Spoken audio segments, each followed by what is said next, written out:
का लगे कोई शंकर का विरल भक्त, शिव का उपासक, शंकर का गुणगान आनंदमय करने वाला। हम तो यहाँ तक मेरी जीजियों से कहेंगे, तुम्हारे घर के नजदीक में कोई शंकर का मंदिर होना, ओ मेरी बहनों, मेरी जीजियों, मेरे जीजाओं, मेरी बेटियों, बेटाओं, तुम्हारे नजदीक में अगर शंकर का मंदिर हो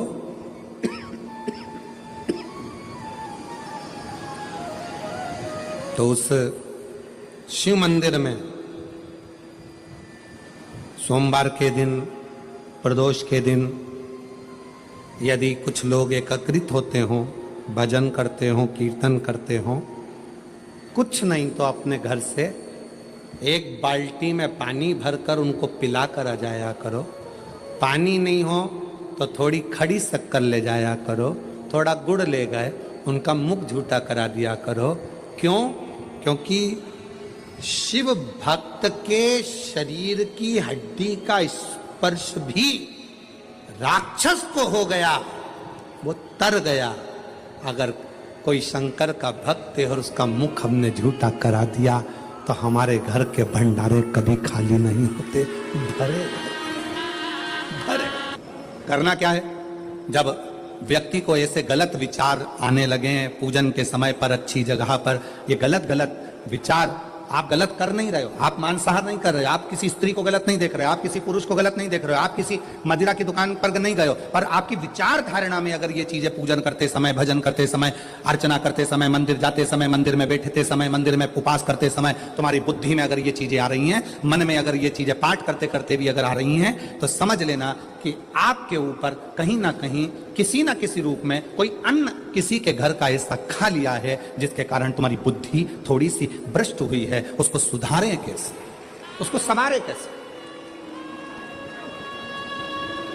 अब किसी ने यही प्रसंग को सुनकर कहा, गुरुजी अगर किसी के घर का अन्न खाया है तो अन्न खाने के बाद तो वो पच गया, पचने के बाद वो गंदगी में निकल भी गया, अब तो वो विचार आना बंद हो जाना चाहिए। अब तो 1 साल हो गया, 2 साल हो गया, 1.5 साल हो गया, 6 महीना हो गया, तो भी वही विचार आ रहा है। तो हमारा निवेदन है, भोजन करने के बाद भोजन पच जाता है, भोजन करने के बाद भोजन समाप्त भी हो जाता है, पर उस भोजन से जो रक्त की 4 बूंदें बनती हैं वो इस शरीर में दिन रात तुम्हारे मरते दम तक दौड़ती रहती है, शरीर में वो रक्त की बूंद चलती रहती है। इसलिए विचार 1 साल, 2 साल, 4 साल, 6 साल, 15 साल जैसे चलते रहते हैं। उस विचारों को, गलत सोच को, गलत विचारों को, गलत दृष्टि को समाप्त कैसे करें?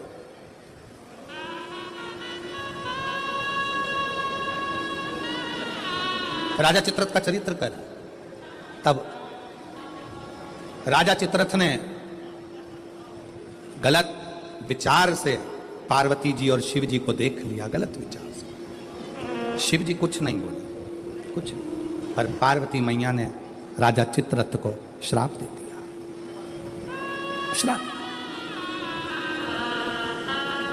तो शिव जी का इतना बड़ा उपासक होकर, शंकर भगवान का इतना बड़ा भजन करने वाला, इतना भक्ति में डूबने वाला, इतना स्मरण करने वाला राजा चित्ररथ, तू शिव जी का इतना उपासक होने के बाद भी तूने माता और पिता को गलत भाव से देखा है, इसलिए तुझे असुर बनकर जन्म लेना पड़ेगा, राक्षस बनकर। फिर वो चित्ररथ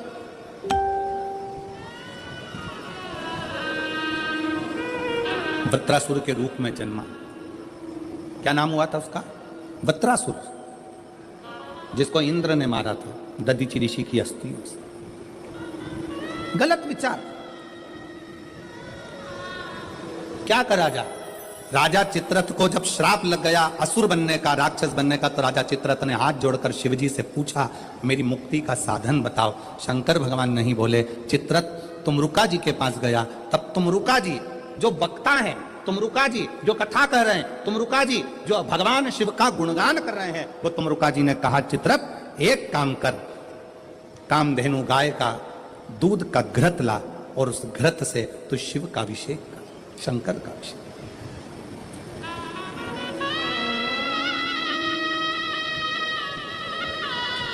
मेरी जीजियों, मेरे जीजाओं,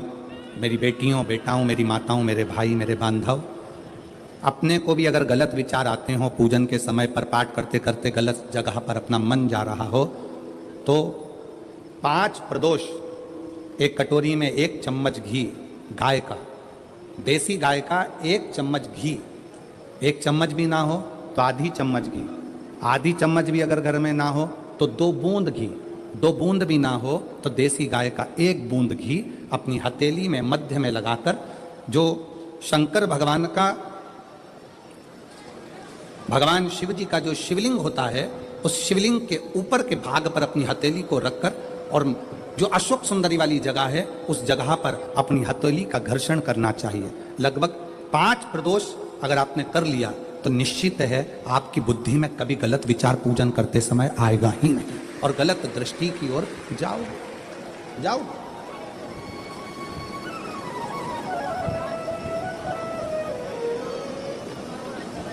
वेद लक्षणा गाय,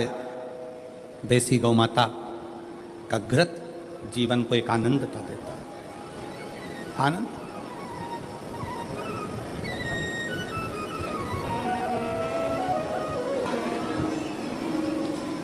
गौ माता का, देसी गाय का घृत, वेद लक्षणा गाय का 1 बूंद घृत हाथ की हथेली पर लगाकर शिवलिंग के ऊपर और अशोक सुंदरी की जगह पर घर्षण करने से जो गलत विचार, गलत सोच, गलत दृष्टि, गलत भाव, ये समाप्त हो जाता है, समाप्त हो। प्रदोष का, प्रदोष, ये 3 समय एक ऐसा समय है, मान लो सुबह यदि आपको समय ना मिले भगवान शंकर का गुणगान करने के लिए, मान लो दोपहर का समय ना मिले शंकर भगवान का गुणगान करने के लिए, तो शिव पुराण कहती है जब सूर्य डूब रहा हो, प्रदोष काल का जब समय हो, तब उस शंकर का गुणगान करो तो सारी जिंदगी तुम्हें किसी के आगे हाथ नहीं फैलाना पड़ेगा। भगवान भोलेनाथ स्वयं तुम्हें उतना प्रबल वैभवपति बना। कितना सुंदर कहा है। जब जिंदगी बहुत संघर्ष में चल रही हो, बहुत दुख का जीवन चल रहा हो, बहुत कष्ट का जीवन चल रहा हो, बहुत कष्टमय जीवन चल रहा हो, तब शमी के 5 पत्ते, शमी के 5 पत्ते एक दुर्वा के साथ, एक अक्षत चावल का 1 दाना, वो भी हल्दी में भिंगोया हुआ हो या केसर में भिंगोया हुआ हो, शमी पत्र 5, 1 दुर्वा, 1 चावल का दाना, जो दिल से, हृदय से बेलपत्री के वृक्ष के नीचे पार्थिव लिंग का निर्माण कर कर, मट्टी का शिवलिंग बनाकर, प्रदोष काल में मतलब शाम के समय पर शिवलिंग बनाकर उस पे जल चढ़ाकर, जो ये 5 शमी का पत्र, 1 दुर्वा और 1 चावल का दाना, अपनी कामना कर कर, जो दुख चल रहा है बाबा से विनय कर कर 1-1 पत्ता जब समर्पित कर दे, फिर 1 दुर्वा समर्पित कर दे, फिर 1 चावल का दाना समर्पित कर दे और बाबा का वहीं पर पुनः विसर्जन कर दे, 3 महीना तो जाने दो, 15 दिन के अंदर वो दुख कटता जरूर है, चाहे कोई भी दुख, किसी भी तरह का दुख क्यों। मेरे मंदिर में शिवरात्रि के दिन तूने दीप लगाया, प्रकाश कर, मेरे शिवालय में तूने प्रकाश कराया, मैं तुझे वर देता हूं, कुबेर के सिंहासन पर तू बैठे। ऐसे एक बेलपत्र के वृक्ष की परिक्रमा करने वाले को हजारों अश्वमेध यज्ञ का फल प्राप्त हो जाता है, हजारों अश्वमेध यज्ञ का फल प्राप्त हो जाता है। उसी तरह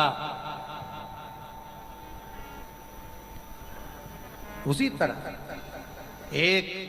पार्थिव लिंग का निर्माण करने वाले को, मिट्टी का शिवलिंग का निर्माण कर कर पूजन करने वालों को 12 ज्योतिर्लिंग के शिवलिंग के दर्शन का पुण्य फल प्राप्त। भाग्य में अगर लिख दिया मेरे ओघड़दानी ने तो गया हुआ भी वापस बुलवा लेता है। वो ओघड़दानी, वो विश्वनाथ, वो शंभू है। पहले हमने कथा में कहा है, आप लोगों ने सुना कि नहीं सुना हमको नहीं मालूम, स्मरण किया होगा कि शिव महापुराण में पहले वर्णन करा है कि शंकर जी पे चढ़ा हुआ जल लाकर अपने दरवाजे की चौखट पर छींटो। सुना था कि नहीं सुना था? जम के बोलो जरा, सबने सुना था ना कि अपने दरवाजे की चौखट पर छींटो, अपने दरवाजे के अंतर्गत छींटो। उसका कारण क्या था? उसका केवल एक कारण है कि भगवान शंकर पर चढ़ा हुआ जल अगर थोड़ी सी भी रज लगकर आ गई, भगवान शिव का चढ़ा हुआ जल अगर हमारी चौखट पर, दुकान पर आकर अगर छिटक दिया तो कुबेर का भंडार मेरा महादेव भर ही देता। और मेरी जीजियों, जितनी मेरी बेटियां बैठी हैं, माताएं बैठी हैं, मेरे भाई जितने बैठे हैं, जितने मेरे जीजी बैठी हैं, जितने मेरे जीजा बैठे हैं, उनसे निवेदन करूंगा, महीने में, 2 महीने में, 4 महीने में, 6 महीने में ऐसा नियम बनाओ कि मिट्टी अपने गमले में से लेकर, भले गमले के अंदर ही शिवलिंग का निर्माण कर लो, उसकी पूजन कर लो, दिया लगाकर, जल चढ़ाकर बाबा से प्रार्थना कर लो और उसी मिट्टी को वहीं गमले में ही विसर्जन कर।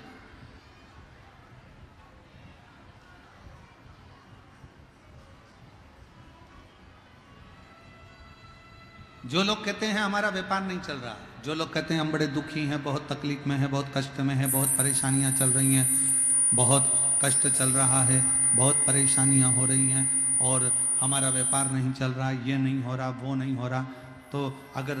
कोई तुमसे अगर इस तरह से बोले तो उसको कहना,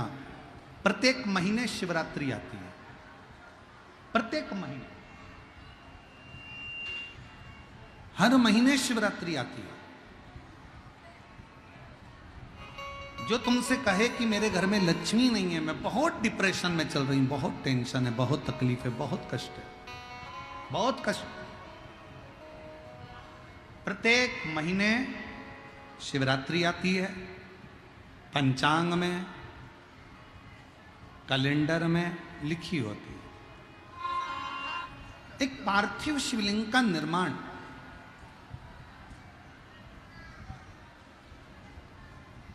पार्थिव शिवलिंग का निर्माण, महाराज प्रत्येक घर में हर महीने, भले गमले में करो, थाली में करो, पूजन के स्थान पर करो, पर पार्थिव लिंग का निर्माण होना चाहिए प्रत्येक में। और फिर निवेदन करें, जिसकी जिंदगी में कर्जा ही कर्जा डूबा हुआ है, कर्जे में लदा लूम हो और कोई उन्नति हो ही नहीं रही, बहुत कष्ट में हो, वृक्ष के नीचे दीप लगाएं, शिव जी के मंदिर में जाकर दीप लगाएं और अपने घर के दरवाजे पर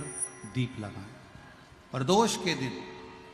बेलपत्र के वृक्ष के नीचे लगाया गया दीपक, शिव मंदिर में लगाया गया दीपक और अपने दरवाजे पर लगाया गया दीपक, ये तीनों जब एकाग्रित भाव से दीप लगाए जाते हैं तो ब्रह्मा, विष्णु, महेश हमारे कार्य की सफलता देते ही हैं। उसमें अटकल नहीं है, उसमें तकलीफ नहीं है।